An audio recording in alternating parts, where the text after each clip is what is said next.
Salam əziz müəllimlər, hər vaxtınız xeyir olsun. Bugün sizinlə MİQ və sertifikasiya imtahanı üçün dəstək məqsədilə Newton qanunlarına aid bir neçə məsələnin izahına baxacağıq. Elə isə gəlin başlayaq. Birinci sualımızda yalnız M1 və M2 kütləli cisimlər arasında sürtünmə var və ümumi sistem F qüvvəsinin təsiri ilə dartılır. Və ipdə yaranan gərilmə qüvvəsi T bərabərdir 40 Newtondur. Biz F qüvvəsini tapmalıyıq. Fikir verirsə şəkildə burada çarx birləşibdir və həmin çarx imkan verir ki, aşağıdakı ikinci cisim F qüvvəsi ilə sağa doğru dartılanda üstdəki M1 kütləli cisim sola doğru hərəkət eləsin. Ona görə biz birinci burada T gərilmə qüvvəsini bu şəkildə qeyd edək və bu T gərilmə qüvvəsi M1 kütləli cismi sola doğru dartmağa çalışır. Bu zaman təbii ki, hərəkətin əksinə sürtünmə qüvvəsi yaranır. Daha sonra yenə də mən bu ipdə həmin gərilmə qüvvəsini qeyd edə bilərəm. Daha sonra aşağıdakı cisim F qüvvəsi ilə sağa doğru dartılır və T gərilmə qüvvəsi sola və burada yenə də sürtünmə qüvvəsini sola doğru qeyd edə bilərəm. Cisimlər arasındakı sürtünmə hər iki cismin hərəkətinə öz təsirini göstərir. Onda biz birinci cisim üçün mən hərəkət tənliyini belə yaza bilərəm. T çıxılsın F sürtünmə bərabərdir M1A. İkinci cisim üçün hərəkət tənliyini yazarsam, F çıxılsın T üstə gəlinsin F sürtünmə bərabərdir M2A. Bununla biz demək F qüvvəsinin qiymətini tapa bilərik. T gərilmə qüvvəsi məlum 40 Newton. Sürtünmə qüvvəsi söhbət hər iki cisim arasındadır deyə sürtünmə qüvvəsi üçün təkcə M1 kütləli cismi istifadə edəcəm. Onda mü M1J yazıram. Bu da demək 4 və 10 bərabərdir 20 Newton edir. Sürtünmə qüvvəsi və T məlum, biz təcili tapa bilərik. Onda birinci tənliyim üçün mən demək 40 çıxılsın sürtünmə qüvvəsinin qiyməti 20 bərabərdir 4A. Buradan A üçün 5 metr/saniyə kvadratı alıram. Daha sonra gətirib aldığım təcili yerinə qoyaraq F qüvvəsini tapa bilərəm. Bu ikinci tənliyimdən F qüvvəsi bərabərdir. Demək M2A-nın üzərinə T və F sürtünməni əlavə edəcəm. Buradan M2A əlbəttə ki olacaq 30, gərilmə qüvvəsi 40 və sürtünmə qüvvəsi 20, bu da olacaq 90 Newton. Deməli düzgün cavabımız 90 Newton olacaqdır. İkinci sualda da yenə eyni qayda ilə çarx qoyulubdur. Çarx qoyulubsa hər iki cisim əlbəttə ki hərəkət edə biləcəkdir və burada biz yenə də gərilmə qüvvəsini və eyni ilə burada da gərilmə qüvvəsini qeyd edirik. Yenə də sürtünmə qüvvələrini də burada qeyd edək. Və birinci cisim üçün mən T çıxılsın F sürtünmə bərabərdir M1A. İkinci üçün yenə də F çıxılsın T üstə gəlinsin F sürtünmə bərabərdir M2A yaza bilirəm. Buradan artıq bu dəfə bizdə qüvvənin qiyməti verilib 80 Newton. Bizdən demək təcil soruşulur. Biz birinci tənliyimizdən T-ni taparaq gətirib ikinci tənlikdə yerinə qoyaq və oradan da demək təcili tapaq. Və F sürtünmənin qiyməti üçün mü M1J yazsam 10 newton alaram. Daha sonra yuxarıda birinci tənlikdən T bərabərdir. M1A üstəgəl F sürtünmə əvəz edə bilərəm. M1 2A üstəgəlsin 10 şəklində yazıram və daha sonra F sürtünmənin qiymətlərini gətirib ikinci tənlikdə yerinə qoyaraq təcilin qiymətini tapaq. Demək, F-in qiyməti məlum. Sürtünmə qüvvəsinin qiyməti məlum və bu şəkildə yazıram. Buradan bu şəkildə yazsam və 6A bərabər 60, A bərabərdir 10 metr bölünsün saniyənin kvadratı alıram. Deməli, təcilimizin qiyməti bu qədər olacaqdır. Yenə də cisimlər arasında sürtünmə 0,5 və səthlə sürtünmə yoxdur. Sistem F qüvvəsi ilə çəkilir və bizdən T gərilmə qüvvəsinin qiyməti soruşulur. Diqqət ediriksə, şəkildə çarx yoxdur. Çarx yoxdursa, deməli, yuxarıdakı M1 kütləli cisim öz yerində qalır. Dartılın sadəcə F qüvvəsinin təsiri ilə M2 kütləli cisim olur. Aşağıdan çəkilib dartılır. Və deməli, burada M1 kütləli cismi hərəkət edə bilmir deyə, burada ipdə yaranan gərilmə qüvvəsi buradakı sürtünmə qüvvəsinə nədir? Bərabərdir. Onda T bərabərdir sürtünmə qüvvəsinin qiymətinə. O da bərabərdir mü M1 J 0,5 4 və 10, bu da 20 newton edəcəkdir. Yəni, hərəkət edə bilmirsə, həmin T gərilmə qüvvəsi sükunət sürtünmə qüvvəsinə təbii ki, bərabər olur. Bu məsələmizdə demək, maili olan hissə sürtünməsiz, üfüqi olan hissə isə sürtünməlidir. Sistem sərbəst buraxılanda təcillərini tapmaq lazımdır. Deməli, sürtünmə buradadır, üfüqi səthdədir. Bu şəkildə onu qeyd edək. Deməli, ipdə bu şəkildə gərilmə qüvvələrini mən qeyd edə bilərəm. Eyni ipdir və eyni ipin hər yerində gərilmə eynidir. Və burada demək, ağırlıq qüvvəsinin mj sinus alfa toplananını bilirik. Burada T gərilmə qüvvəsi, burada da sürtünmə qüvvəsini qeyd edirəm. Daha sonra burada yenə də hər bir cism üçün mən tənliyi yaza bilərəm. Birinci cism üçün hərəkət tənliyini yazıram. Burada əlbəttə ki, baxıram ki, sistem bu şəkildə hərəkət edəcək və bu şəkildə təcil istiqamətində. Və mən mj sinus alfadan çıxacam T gərilmə qüvvəsinə bərabər edəcəm. M1 A-ya, digər cisim üçün T çıxılsın F sürtünmə bərabərdir M2A yaza bilirəm. Daha sonra mən burada demək, verilənləri yerinə qoyaraq təcili tapa bilərəm. Demək, biz birinci tənliyimiz məlum, ikinci tənliyimiz məlum. İkinci tənlikdən gərilmə qüvvəsini tapıb gətirib birinci tənlikdə yerinə yazaq. İkinci tənlikdən gərilmə qüvvəsi T bərabərdir M2A üstəgəlsin F sürtünmə.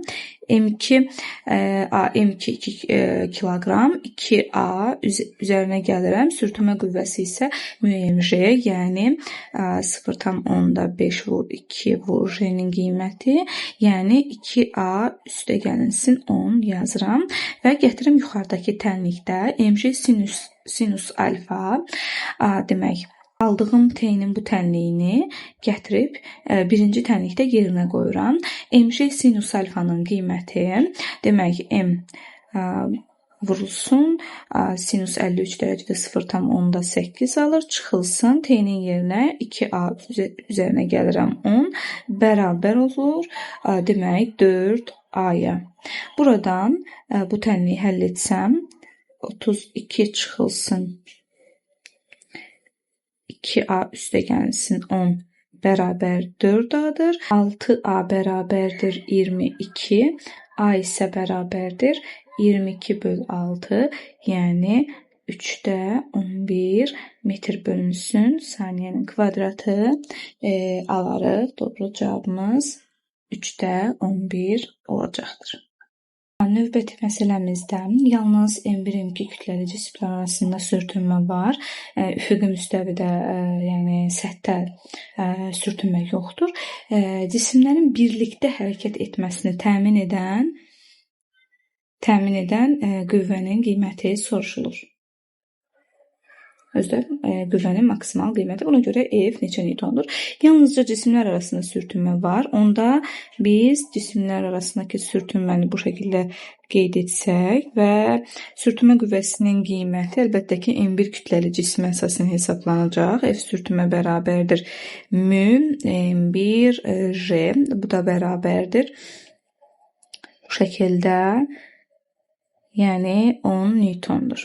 Və cisimləri birlikdə hərəkət etdirən F qüvvəsi onların hər ikisini birlikdə dartdığı üçün onlara birlikdə təcil verir və bu şəkildə yaza bilirəm. Demək, əvvəlcə təcili də tapmaq lazımdır.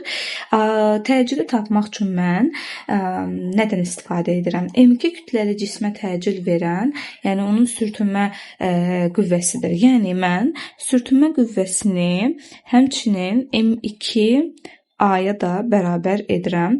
Buradan A-nı tapanda sürtünmə qüvvəsini əvvəlcə bölürəm M2-yə. Sürtünmə qüvvəsinin qiymətini 10 newton, M2 isə 6, bu olacaq 3/5 metr bölünsün saniyənin kvadratı. Aldığım təcilin qiymətini gəlib F-in ifadəsində yazıram.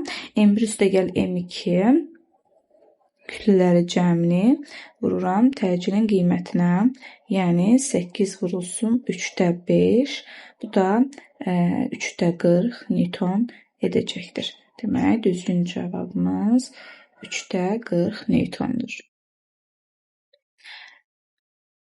Növbəti məsələmizə baxaq. Növbəti məsələdə sürtünmə əmsalının 0,3 olduğu, demək, mail müstəvidə sərbəst buraxılan 8 kiloqram kütləli cismə üfüqi olaraq F bərabərdir 40 newton qüvvə tətbiq olunur. Cismə təsir edən əvəzləyici qüvvənin qiyməti nə qədərdir deyə bizdən soruşulur.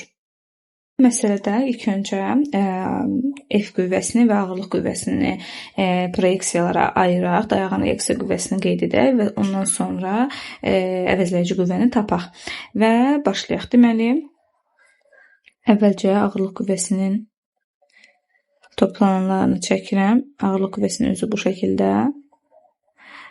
Bu isə mj sinus 53 dərəcə. Bu isə mj kosinus 53 dərəcə. Artıq mj-ni aradan qaldıraq. Daha sonra F qüvvəsini proyeksiyaya ayıranda, yəni bu şəkildə yazaq ki, tam aydın olsun. Bu şəkildə tamamlayıram. Bu olacaq demək, bucağa fikir versək, baxın, burada bir üçbucaq yaradıram. Bura 53 dərəcədirsə, bax, burada 53 dərəcə olur, onda bura 37 dərəcə olacaq. 37 dərəcə olacaq. Onda bura olacaq F sinus 37 dərəcə, o birisi də olacaq F kosinus 37 dərəcə. 37 dərəcə. Daha sonra dayağın reaksiya qüvvəsi var. Dayağın reaksiya qüvvəsi var və sürtünmə qüvvəsi də əlbəttə ki yazacağıq və biz baxaq görək bir-bir qüvvələrin qiymətinə və istiqamətlərinə diqqət eləyək. mj sinus 53 dərəcə, yəni bu 80 vurulsun sinus 53-ə 0,8 64 newton eləyəcək. F sinus 37 dərəcə bununla əks istiqamətdə yönəlir və bu 40 vurulsun 0,6 və eləcək 24 newton. Deməli, cisim təbii ki, bu istiqamətdə bir A təcili ilə düşəcəkdir. Niyə? Çünki onun aşağı dartan qüvvə daha böyükdür. Onda deməli, sürtünmə qüvvəsi də bu şəkildə yuxarıya doğru yönələcəkdir. Və demək, biz baxsaq ki, bundan başqa dayağın reaksiya qüvvəsi mj kosinus 53 və F kosinus 37. Mən F kosinus 37 ilə cəmləyərəm mj kosinus 53 dərəcə bərabər edərəm dayanan reaksiya qüvvəsinə. Buradan dayanan reaksiya qüvvəsinin qiyməti demək 40 vurulsun 0,8 üstə gəlsin 0,6. Bu da təbii ki 80 Newton edəcəkdir. Demək, dayanan reaksiya qüvvəsini tapdıq. İndi artıq əvəzləyici qüvvəni tapa bilərik. Əvəzləyici qüvvəni tapmaq üçün mən əks olan qüvvələri çıxmalıyam təbii ki.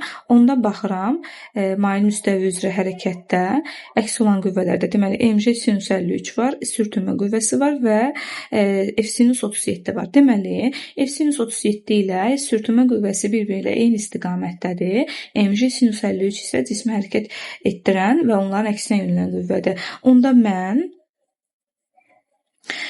mc sinus 53-dən çıxacam. Demək, sürtünmə qüvvəsi ilə f sinus 37 dərəcəni bərabər edəcəm f əvəzləyici qüvvəyə. Və mc sinus 53-ün qiyməti məlum, f sinus 37 məlum. Sürtünmə qüvvəsini də əvvəlcədən tapaq. Sürtünmə qüvvəsi μ n-dir.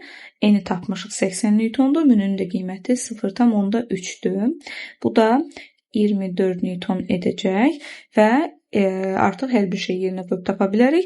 Demək, 64 çıxılsın 24 üstə gəlsin 24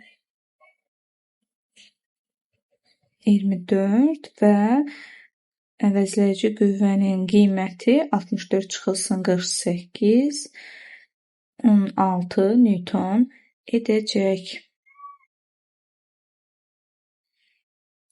Belə. Doğru cavabımız 16 Newton. Bu məsələdə yenə də sürtünmə əmsalı 0,3 və üfüqi müstəvidə dayanmış cismə şəkildəki kimi qüvvələr təsir edir. Buna görə yaranan sürtünmə qüvvəsinin qiyməti neçə Newton olar? Biz sürtünmə qüvvəsinin demək ifadəsini μ ilə əlbəttə ki hesablaya bilirik. Sürtünmə qüvvəsinin qiyməti μ n-dir və burada əvvəlcə n-i tapmaq lazımdır. Dayanan reaksiya qüvvəsini mg-ni çəkməklə f2-ni bilməklə tapa bilirəm. Çünki dayanan reaksiya qüvvəsi hal-hazırda həmin bu iki qüvvənin cəminə bərabərdir. F2 30 Newton, mg isə 40 Newton və 70 Newton alıram və sürtünmə qüvvəsi bərabərdir. Münün qiyməti məlum və buradan 21 Newton alıram. Düzgün cavabım 21 Newton olacaqdır. Belədə isə 4 kiloqram kütləli cisim sürtünmə əmsalı 0,5 olan şaqülü müstəvidə F qüvvəsi ilə sıxılır. Cismə demək şaqülü müstəvidə təsir edən əvəzləyici qüvvənin qiyməti 5 Newtondursa, F qüvvəsinin qiyməti soruşulur. Biz burada ilk olaraq ağırlıq qüvvəsini qeyd etsək və dayanan reaksiya qüvvəsini qeyd etsək, əlbəttə ki, burada F və dayanan reaksiya qüvvəsi bir-birini tarazlaşdırır və mg aşağıya doğrudursa, onda sürtünmə qüvvəsinin qiyməti əlbəttə ki, yuxarıya doğru yönələcək. Və mən demək mg-dən çıxacağam F sürtünməni və əvəzləyici qüvvəni alacağam. Və F sürtünmənin də yerinə mən μ-n əlbəttə ki qeyd edirəm. Demək μ-nün qiyməti məlum. Sadəcə n-in də yerinə F yazacağam. Onda 0,5 F yaza bilirəm və mg-nin qiymətini, yəni 40 çıxılsın 0,5 F bərabərdir. Əvəzləyici qüvvənin qiyməti məlumdur. 5 Newton. Buradan 0,5 F 35-dirsə, F-in qiyməti 70 Newton alırıq. Düzgün cavabımız 70 Newton olacaqdır. Belə biz sizinlə Newton qanunlarına aid, yəni bu cür cisimlərin hərəkətinə aid bir neçə məsələnin izahına baxdıq. Ümidvaram kimlər ki izləyəcək, onlar üçün faydalı olar. İzlədiyinizə görə çox təşəkkür edirəm. Çox sağ olun.